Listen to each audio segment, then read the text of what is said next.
ಕೆಲ ಕಾಂಗ್ರೆಸ್ ಶಾಸಕರು ಬಿಜೆಪಿ ಸಂಪರ್ಕದಲ್ಲಿರೋ ವಿಚಾರಕ್ಕೆ ಸಂಬಂಧಪಟ್ಟಂತೆ ಸರ್ಕಾರಕ್ಕೆ ತೊಂದರೆ ಇಲ್ಲ, 5 ವರ್ಷ ಪೂರ್ಣಗೊಳಿಸಲಿದೆ ಅಂತ ಹಾಸನದಲ್ಲಿ ಪಿಡಬ್ಲ್ಯೂಡಿ ಸಚಿವ ಎಚ್.ಡಿ. ರೇವಣ್ಣ ಹೇಳಿಕೆ ಕೊಟ್ಟಿದ್ದಾರೆ. ಹಕ್ಕುಚ್ಯುತಿ ಮಂಡನೆ ಬಗ್ಗೆ ಪ್ರೀತಂ ಗೌಡ ಹೇಳಿಕೆ ವಿಚಾರಕ್ಕೆ ಸಂಬಂಧಪಟ್ಟಂತೆ ನನ್ನಿಂದ ಯಾವ ಹಕ್ಕುಚ್ಯುತಿ ಆಗಿದೆ ಅಂತ ಮಂಡಿಸ್ತಾರೆ. ಹಕ್ಕುಚ್ಯುತಿ ಮಂಡಿಸಲಿ, ನಾನು ಅದಕ್ಕೆ ಉತ್ತರ ಕೊಡ್ತೀನಿ. ನಾನು ಜಿಲ್ಲಾಧಿಕಾರಿ ಕಚೇರಿಯಲ್ಲಿ ನಡೆಸುವ ಎಲ್ಲಾ ಸಭೆಗಳಿಗೆ ಎಲ್ಲಾ ಶಾಸಕರನ್ನು ಕರೆಯೋದಿಕ್ಕೆ ಆಗತ್ತಾ ಅಂತ ಎಚ್.ಡಿ. ರೇವಣ್ಣ ಕೇಳಿದ್ದಾರೆ.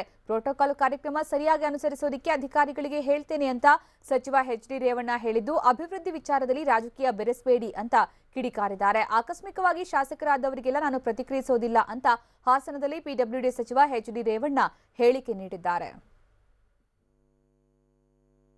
ಅಯ್ಯೋ ನೋಡಿ ಸರ್, ಅದು ಹೇಳ್ತೇನೆ, ಅವರು ತಲೆ ಕೆಡಿಸ್ಕೊಂಡು ನಡೀರಿ, ಏನು ಸರ್ಕಾರಕ್ಕೆ ಯಾವುದು ಏನು ತೊಂದರೆ ಆಗ್ತಿಲ್ಲ, ಏನು ಇಲ್ಲ, ಆರಾಮಾಗಿ ಸರ್ಕಾರ ನಡೀತಿದೆ 5 ವರ್ಷ. ನಾನು ಹೇಳೋದು ಅವ್ರ ಪ್ರಿವಿಲೇಜ್ ಯಾವುದಕ್ಕೆ ಮಾಡ್ತಾರೆ, ಅವ್ರನ್ನೇನೋ ಇವತ್ತು ಸಭೆ ಇದೆ, ಇವತ್ತು ಇದೇ ಐತೆ, ಅಲ್ಲಿ ಫಾರ್ಮೇಟ್ ಇಲ್ಲ, ಅವ್ರಿಗೂ ಹೇಳಪ್ಪ ಅಂತ ಹೇಳಿದ್ದೀನಿ, ಅವರು ಬರ್ತಾರೆ.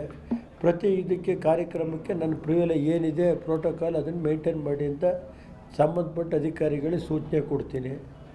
ಅದು ಅವ್ರು ಬರೋದು ಬಿಡೋದು ಅವ್ರಿಗೆ ಸೇರಿ, ಇನ್ಯಾವ ಪ್ರಿವಿಲೇಜ್ ಮೂವ್ ಮಾಡ್ತಾರೆ, ನಮ್ದು ಏನೈತೆ ಅತ್ತಂಗೆಲ್ಲ ಉತ್ತರ ನಾನು ಕೊಡೋಕೆ ಅವ್ರು ಒಳ್ಳೇದೈತೆ ನಡೀರಿ ಹೇಳ್ತೀನಿ. ಎಲ್ಲ ಅಕಸ್ಮಾತ್ ಎಮ್ ಎಲ್ ಎ ಆಗಿರೋರಿಗೆಲ್ಲ ನಾನು ಹೇಳೋಕ್ಕಾಗಿದ್ದೀನಿ.